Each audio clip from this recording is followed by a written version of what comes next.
Okay guys, magbigay tayo ng reaction dun sa isang rapper. Batang rapper pa lang po ito. Sa tingin ko compose yung kanyang ginawang rap. Ito, tingnan natin na yan. O, yan.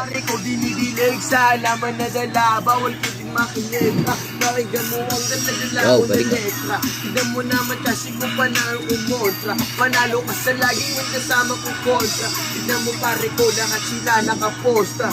Posta siya sa hood, kasama mga gang. Tignan mo pare ko, lahat sila na aneng. Magaling siyang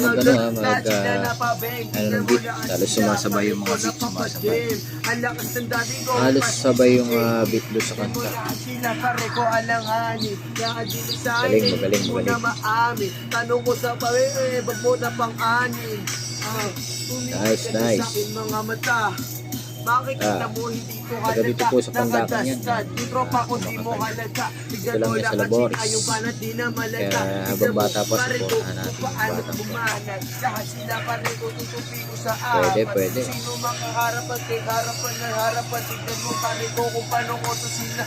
Napan yung aking luto, galing sa adobo. Tignan mo lahat sila pare ko. Hindi naman ako rapper. Kasama alboroto. Ano ko na dahil sa reading compose, nagagalingan ako dyan sa sarili mo. Kaya gumagaya lang tayo ng rap tayo sa sariling compose. Banata mo na men, Pwede. banata nila pare ko na aaning. Kasama ko si Mike, tawag sa kanya aning. Tignan mo pare ko, lahat sila ay nabraning. Uy, go. Tignan mo pare ko, kung paano na nag-slow. Imanat ko ngayon pare ko on the spot. Tignan mo pare ko, lahat sila tago sa spot. Pagputo ko spotlight, parang bumuga. Tignan mo lahat sila pare ko, di na bumuga. Yung mga galawan ko ngayon ay parang kabisa. Nanggaling sa aking utak, kaya parang ibiga. Punta pala sa kapupunta. Hindi, yaman yan. Pero pwede natunta. Tingnan mo natumba sa kanyang luga. Tignan mo lahat sila kung paano tinuga. Kasi lang ito patanggalin sa utak. Tignan mo katulad ko na Pwede. Damn. Pwede na siya sumali sa mga rap battle.